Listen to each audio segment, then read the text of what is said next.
కూటమి ప్రభుత్వం అధికారంలోకి వచ్చి 6 నెలలు కావస్తున్నా సూపర్ 6 పథకాలు అమలు చేయడంలో పూర్తిగా విఫలమైందని, రాష్ట్రంలో విద్యుత్ ఛార్జీలు పెంచడం ఎంత దారుణమని ఎమ్మెల్సీ కుంభ రవిబాబు కూటమి ప్రభుత్వంపై తీవ్రంగా మండిపడ్డారు. పాడేరులో స్థానిక ఎమ్మెల్యే మత్స్యరాస విశ్వేశ్వరరాజు అధ్యక్షతన తన క్యాంపు కార్యాలయంలో సోమవారం విలేకరుల సమావేశం ఏర్పాటు చేసిన సందర్భంగా ఎమ్మెల్సీ డాక్టర్ కుంభ రవిబాబు ముఖ్య అతిథిగా హాజరయ్యారు.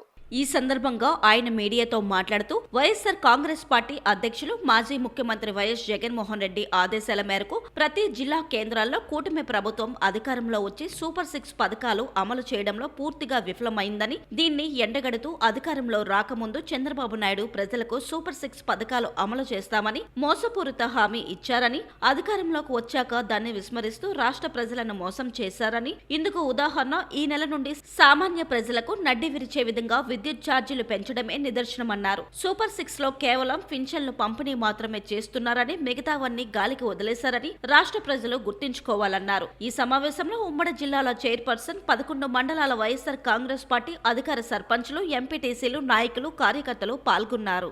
అదే చంద్రబాబు నాయుడు గారు అధికారంలో ఉన్నటువంటి 2014 నుంచి 19 దాకా ఉన్నటువంటి పరిస్థితుల్లో 25 సంవత్సరాల్లో ఆయన ఒప్పందం ప్రకారం కనుక ఏదైతే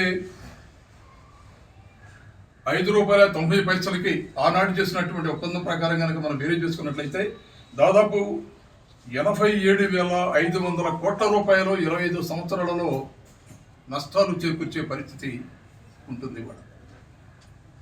ఇది కరెక్టా? ఇది అంటే రాష్ట్ర ప్రభుత్వం అధికారంలో ఉన్నటువంటి ముఖ్యమంత్రిగా జగన్మోహన్ రెడ్డి గారు అంత భారీ లెవెల్లో ఆదాయాలు సమకూర్చాలనే చేసే ప్రయత్నం చేస్తుంటే ఆయన మీద బురద జల్లుతూ 6 నెలల్లోనే 2 సార్లు రాష్ట్ర ప్రజానీకం మీద అధికమైనటువంటి భారం మోపుతూ ఇలాంటి దుష్ప్రచారానికి ఇవాళ ఈ ప్రభుత్వం తెగబడుతుంది. ఇవాళ దీన్ని మేము ఖండిస్తున్నాం. రాష్ట్ర ప్రజానీకం దీన్ని గుర్తిరగని కోరుకుంటున్నాం.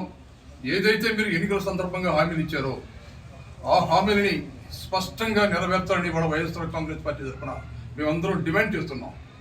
ఎన్నికల సందర్భంలో మీరు మాట్లాడారు, విద్యుత్ ఛార్జీలు పెంచమని మాట్లాడారు.